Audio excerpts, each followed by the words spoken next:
आयनिक आबंध। Ion जुड़ते हैं ऐसे। इन मैग्नेट यानी चुंबकों को ध्यान से देखो।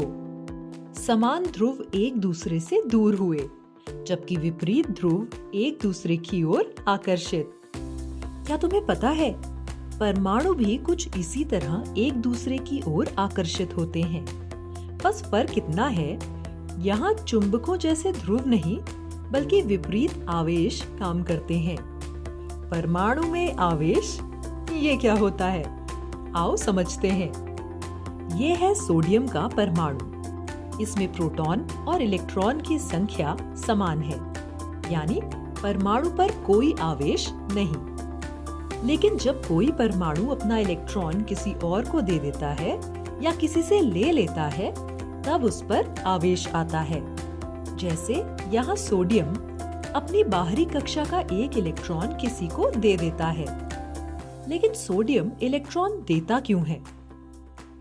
ताकि यह स्थिर हो सके, यानी इसकी बाहरी कक्षा में 8 इलेक्ट्रॉन रहें। हर परमाणु स्थिर होना चाहता है। इसके बारे में विस्तार से जानने के लिए देखें वीडियो कैसे जुड़ते हैं परमाणु। जैसे ही सोडियम ने एक इलेक्ट्रॉन दिया तो क्या हुआ? प्रोटॉन ज्यादा और इलेक्ट्रॉन कम, इसलिए इस पर आ जाता है धनावेश। अब यह सोडियम का परमाणु नहीं रहा, बल्कि सोडियम आयन बन गया। प्रोटॉन ज्यादा, इसलिए धन आयन। लिखा जाएगा ऐसे Na+। अब सोचो, अगर कोई परमाणु इलेक्ट्रॉन पा ले तो, जैसे क्लोरीन, जिसकी बाहरी कक्षा में है 7 इलेक्ट्रॉन।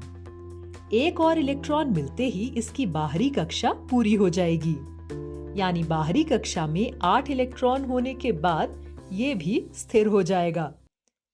पर अब इसमें इलेक्ट्रॉन हुए ज्यादा, तो तुलना में प्रोटॉन कम। यह बनेगा क्लोराइड आयन। इलेक्ट्रॉन ज्यादा, इसलिए ऋण आयन, और इसे लिखा जाएगा ऐसे Cl-। अब फिर याद करो मैग्नेट, विपरीत ध्रुव आकर्षित होते हैं ना? ठीक वैसे ही विपरीत आवेश वाले आयन, धनायन और ऋणायन, एक दूसरे की ओर आकर्षित होते हैं। इनके बीच के बल को कहते हैं स्थैतिक विद्युत आकर्षण बल, यानी इलेक्ट्रोस्टैटिक फोर्स ऑफ अट्रैक्शन। यही बल दोनों आयनों को एक दूसरे से बांधता है और बनता है आयनिक आबंध, यानी आयनिक बॉन्ड या इलेक्ट्रोवेलेंट बॉन्ड। सोडियम आयन और क्लोराइड आयन के बीच ऐसा ही आयनिक आबंध बनता है और बनता है NaCl, यानी नमक। यह है आवर्त सारणी, पीरियोडिक टेबल। इसमें बाईं ओर धातुएं तो दाईं ओर अधातुएं। आयनिक आबंध अक्सर धातु अधातु के बीच बनते हैं, क्योंकि धातु हमेशा इलेक्ट्रॉन देता है तो अधातु उसे लेते हैं। इस कोशिश में दोनों स्थिर बनते हैं और जुड़ जाते हैं। अब इनको देखते हैं। ग्रुप 2 के सभी धातु 2 इलेक्ट्रॉन देते हैं, तो ग्रुप 16 के सभी अधातु 2 इलेक्ट्रॉन लेते हैं। इनमें से मैग्नीशियम और ऑक्सीजन की जोड़ी देखो। कौन बनेगा धनायन और कौन ऋणायन? मैग्नीशियम देगा 2 इलेक्ट्रॉन और बनेगा धनायन Mg2+। ऑक्सीजन लेगा वही 2 इलेक्ट्रॉन और बनेगा ऋणायन O2-। इनके बीच आयनिक आबंध बनता है और बनता है MgO, यानी मैग्नीशियम ऑक्साइड, जिसका उपयोग चॉक बनाने और एसिड से राहत देने वाली दवाओं में किया जाता है। अब सोचो, अगर ऑक्सीजन ये 2 इलेक्ट्रॉन सोडियम से लेना चाहे तो? पर सोडियम के पास देने के लिए तो सिर्फ एक ही इलेक्ट्रॉन है। तो हल क्या है?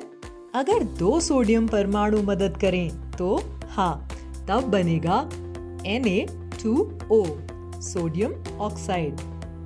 इलेक्ट्रॉन देने या लेने से बनते हैं आयन, और इन आयनों को जोड़ने वाला बंध कहलाता है आयनिक आबंध। इन्हीं से बनते हैं आयनिक यौगिक, जैसे NaCl, MgO और Na2O। अब आपके लिए एक काम, ये आयनिक यौगिक कैसे बनते हैं यह बताओ और इनके उपयोग भी खोजो।